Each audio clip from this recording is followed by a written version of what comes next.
Hello, I'm back. Tonight's reading is a continuation of Rainbow's End. Do subscribe to my channel to receive notifications and updates when I do upload new books or continued reading. I would really appreciate that. As always, I do hope that you sleep very well tonight, restfully and peacefully.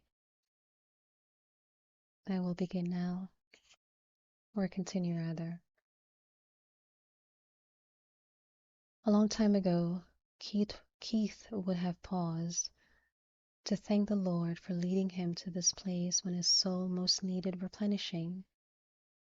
And maybe, somehow, the Lord's hand was in this, but he wasn't sure.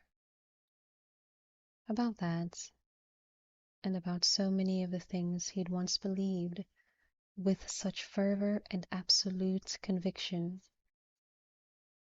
That uncertainty was, in fact, the root cause of his problem.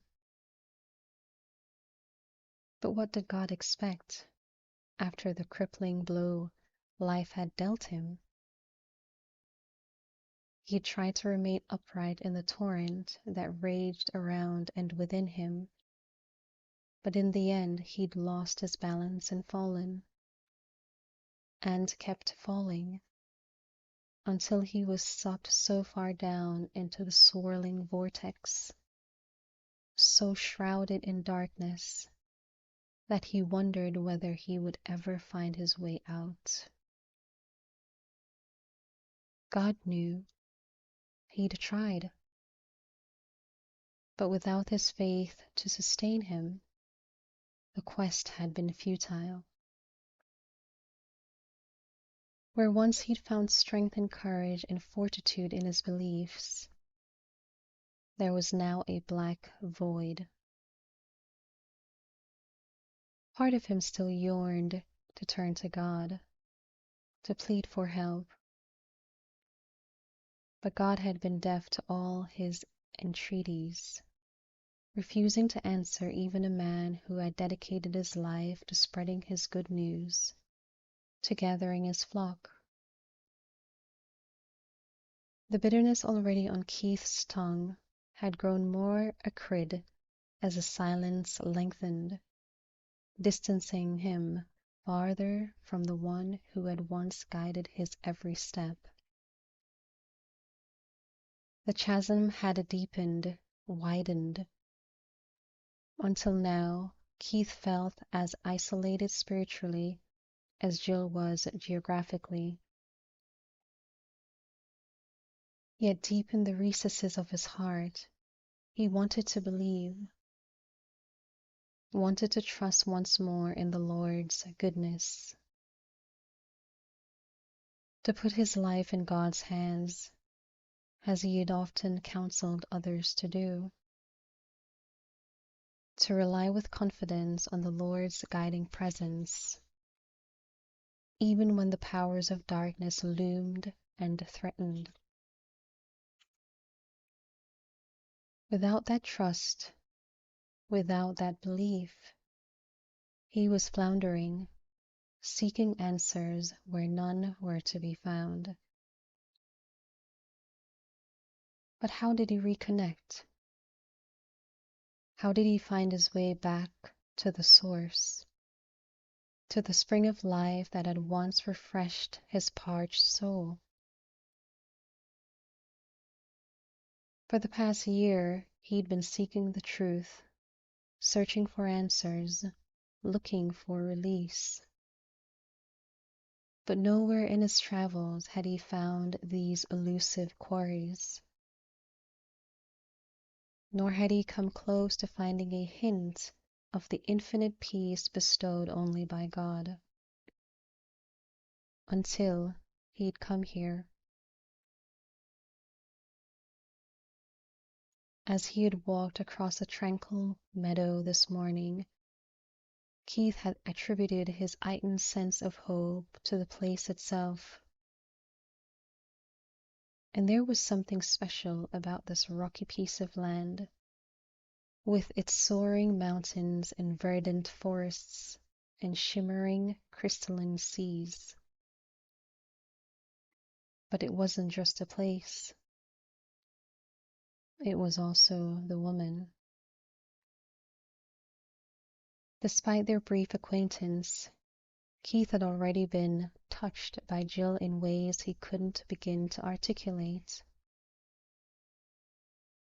Though marred by tragedy and sensitive about her scars, she had a serenity about her that he envied. And if she had made her peace with the horrendous injury that had forever changed the way the world looked at her, and considering her reclusive lifestyle, the kindness and generosity she had shown to a stranger at her door had been remarkable, as well as humbling. She had asked nothing from him in return for her benevolence. Instead, she had continued to give, living the golden rule he had often preached.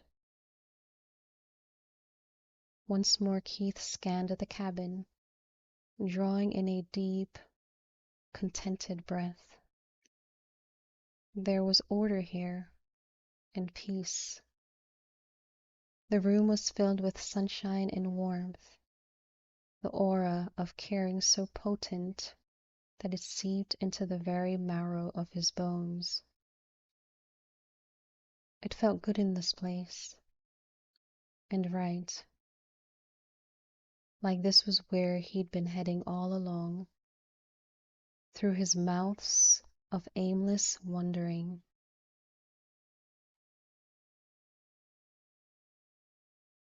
As he stood in the sunlit room, the restless urgency that had plagued him, driving him on and on, abated. He wasn't sure why. After all, he still had no answers. He still felt adrift, far from land, at the mercy of the relentless surf.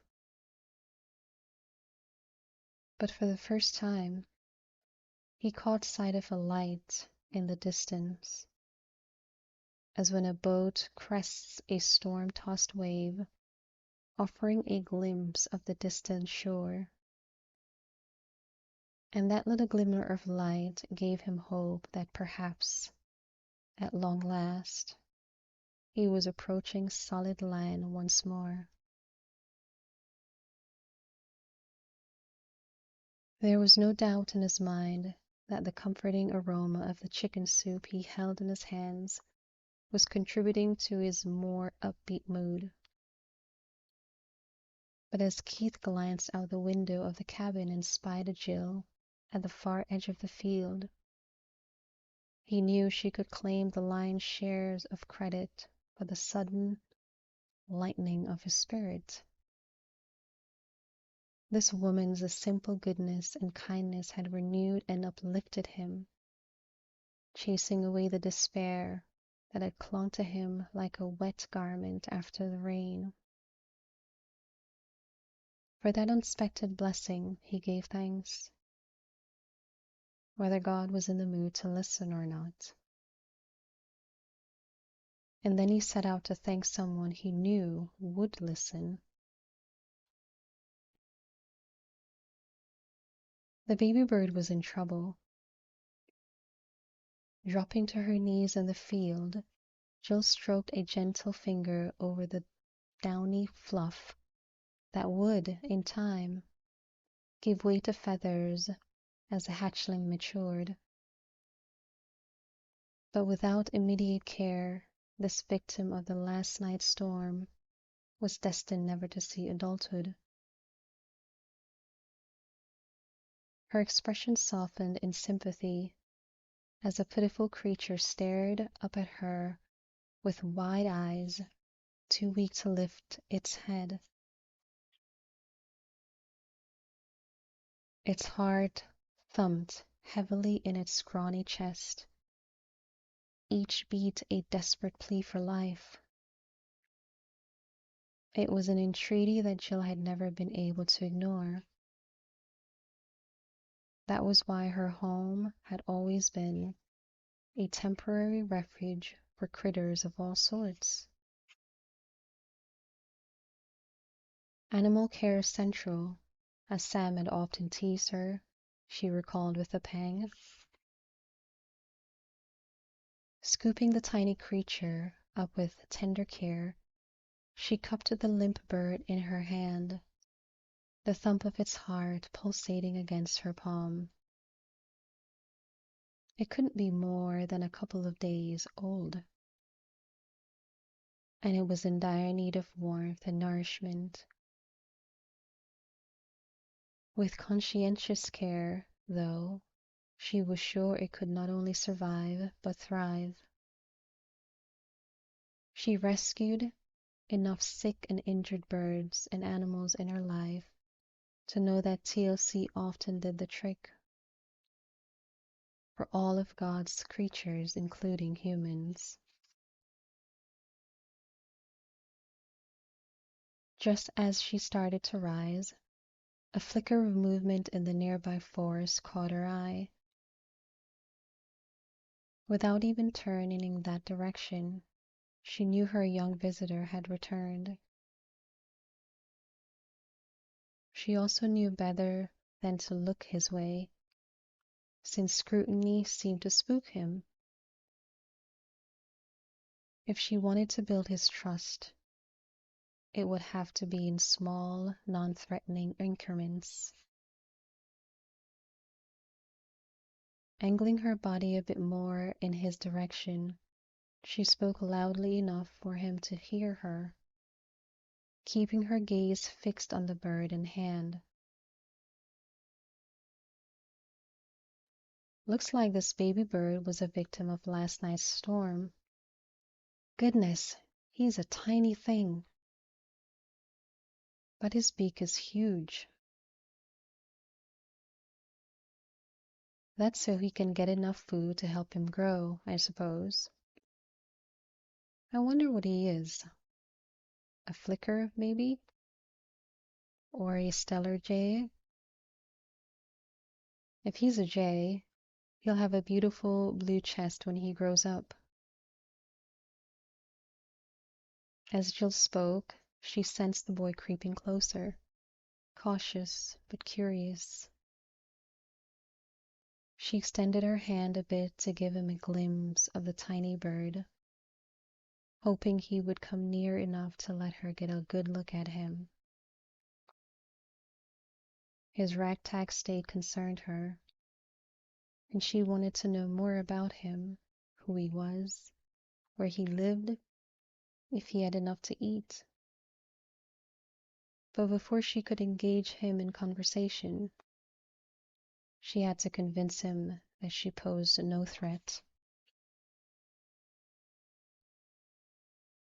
With cautious steps, he approached her, until only a few yards separated them.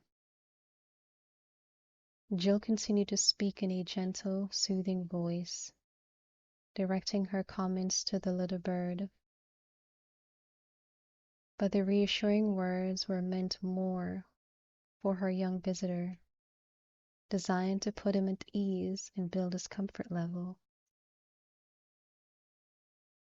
When he was half a dozen feet away, Jill shifted and risked a quick glance in his direction, holding out her hand at the same time. Would you like to see him? The boy stopped, and alarm flashed across his face. She smiled at him and extended her hand further. It's okay if you take a look. He won't hurt you. And neither will I. His weary eyes regarded her, uncertainty in their depths. She held her breath, hoping her unspoken message had registered. He took a tentative step closer, then he took another, and all at once his head jerked up and he stared over her shoulder. Panic tightened his features, and before Jill could say a word, he turned and ran back towards the woods as fast as his short legs could carry him. In seconds, he disappeared into the shadows. Her shoulders slumped with disappointment, and Jill turned to see what had frightened her young guests, only to discover her other guests striding across a field toward her. And he was a somewhat formidable figure, she acknowledged. Although he seemed a bit underfed, he still had a powerful, athletic build. Throw in his height advantage over the youngster, not to mention his scruffy appearance, and she couldn't fault the little boy for being uneasy. Keith Michaels had the same effect on her, for different reasons. In one little lithe movement, she stood and turned to face him.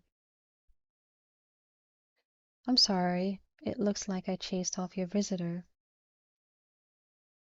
He stopped a few feet in front of her and planted his fists on his hips, twin furrows creasing his brow as he stared into the woods. It doesn't take much. He's as skittish as a deer I sometimes surprise nosing around my garden. I thought I might pique his curiosity with this and coax him a bit closer. The wide-brimmed hat shaded her features, and when she dipped her chin to look down, her face was hidden from his view.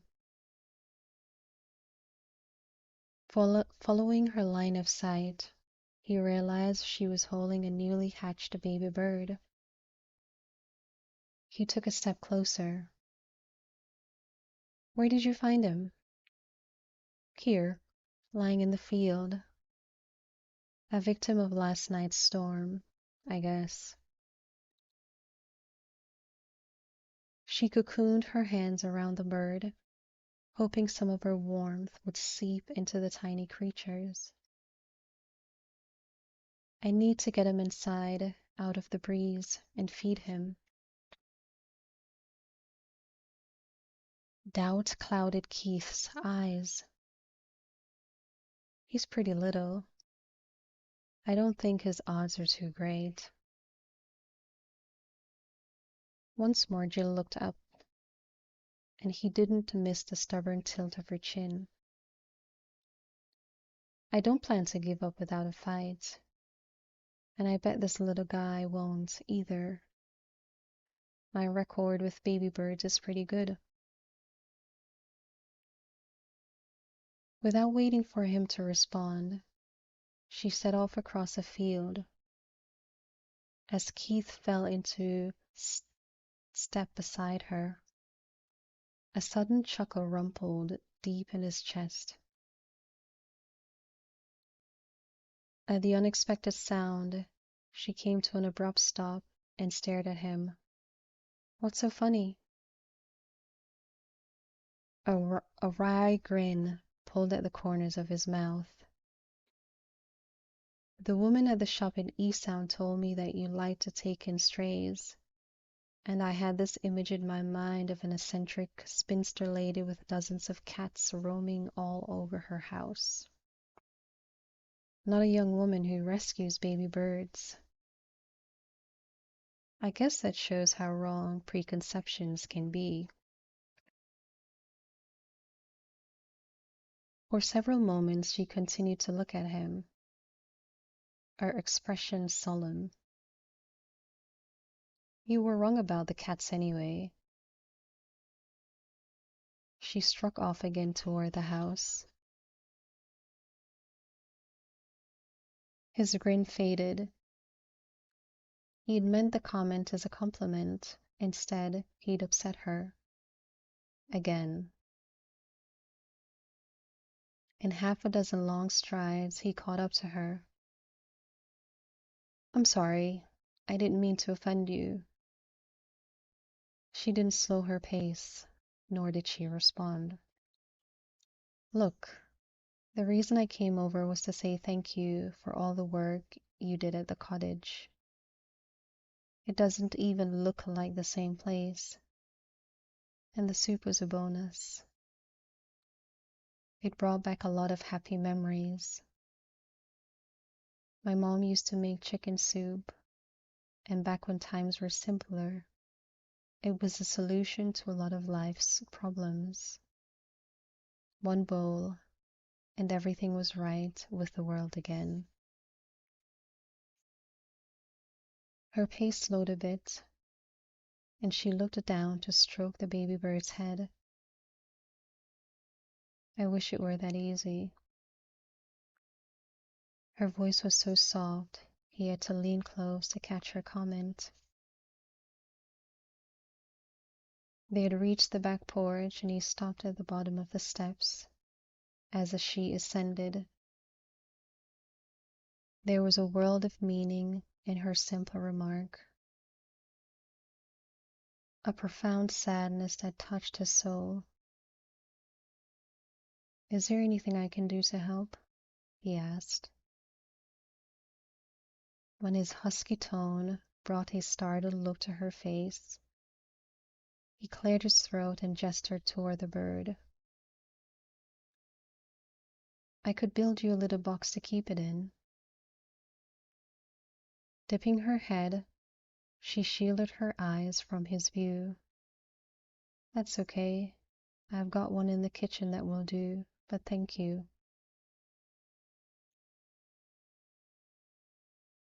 With that, she retreated to the house and closed the door. Long after she had disappeared inside, Keith remained at the bottom of the steps, his expression pensive. The woman in the store had been right. His landlady did take in strays. She had adopted an abandoned baby bird, determined to nurse it back to health. She wanted to help the ragtag little boy. She had given him shelter when he had nowhere else to go. But while she tended to those in need, who tended to her?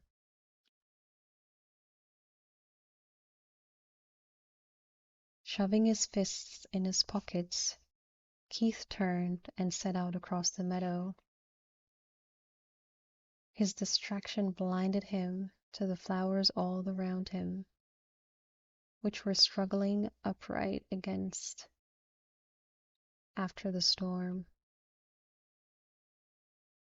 and to the spruce trees that were shaking the weight of the rain from their burrows and once more lifting them to heavens. Nor did he see the woman peering from behind a curtain in the upper window who watched him go.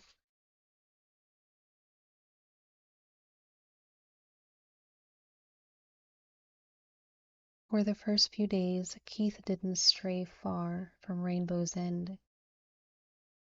He hiked a little in Moorham State Park, spent hours watching the sea from a nearby rocky beach, took long naps and prepared simple meals from the provisions he'd bought at the general store a few miles down the road. For the most part, he was content to let the peace and quiet of the place seep into his soul. He saw no further evidence of the mysterious little boy who stayed on the fringes of the property. Nor did he see much of his landlady. Once he happened to catch a glimpse of her when she ventured out to the tool shed. Another time he saw a light burning in an upstairs window late into the night. Beyond that, There was no sign of life at the house. Only when his supplies began to dwindle did Keith decide it was time for another trip into town. Besides, he owed his father a call, and his cell phone didn't work there. He had left a message on his father's machine the day after the storm, when he had gone into town for groceries, but it had been cryptic. He owed his dad more than that, after all the support and love he provided when Keith's world had collapsed.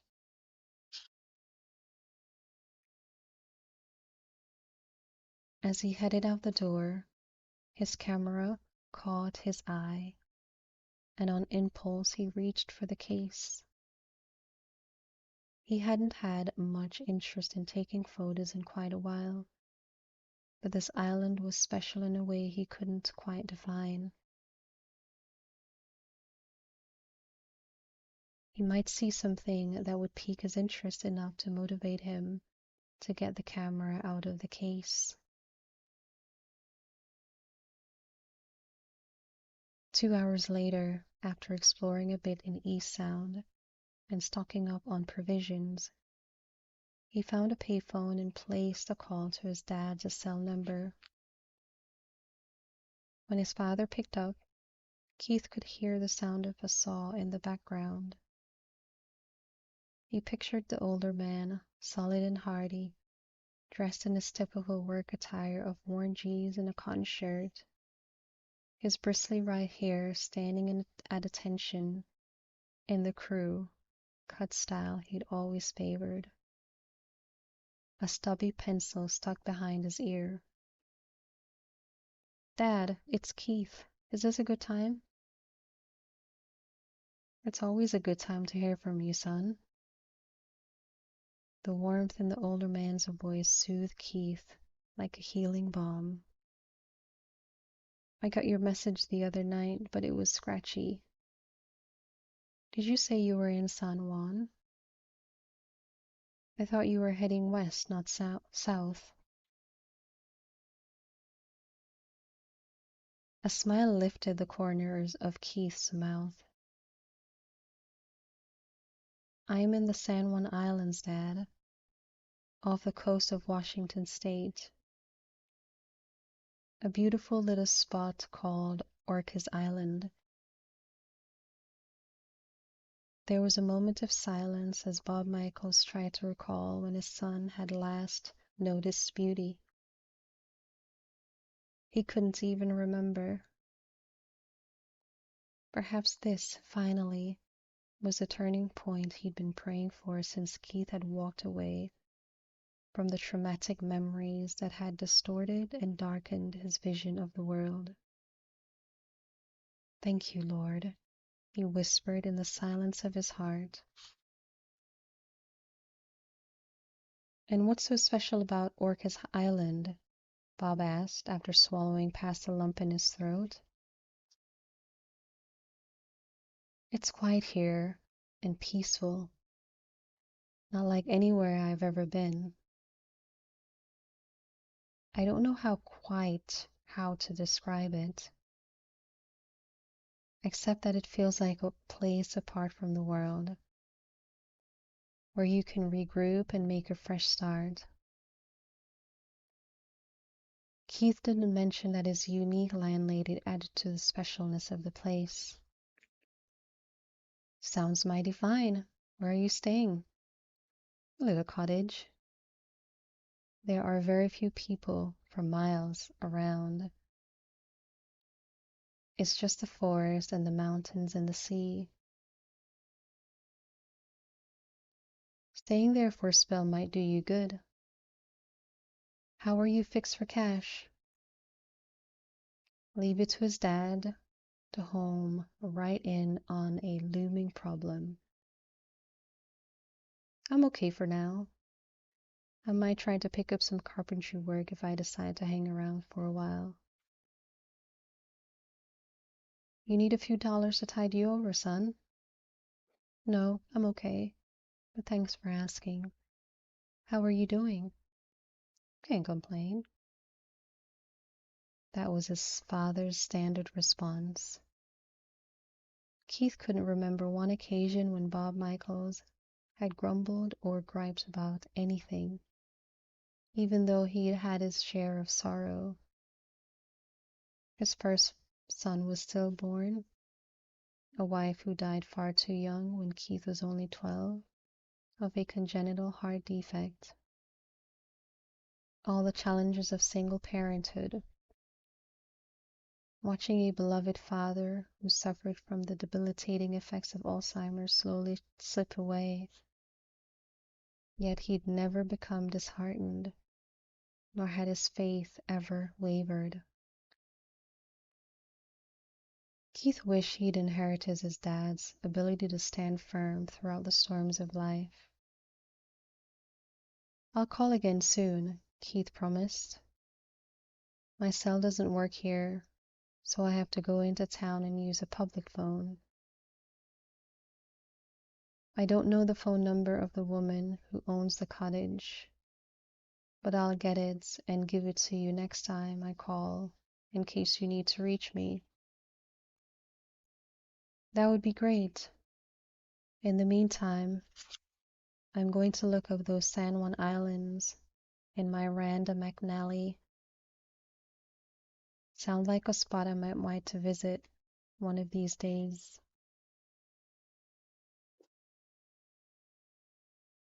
You'd like it here, Dad.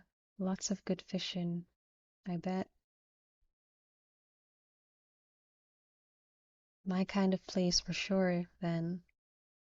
You take care now, son, and God be with you. That was how his father always ended their conversations, Keith mused as he replaced the receiver, asking God to walk with his son. Funny. In his old life, he'd always been the one to invoke that blessing on his father, who would respond in kind.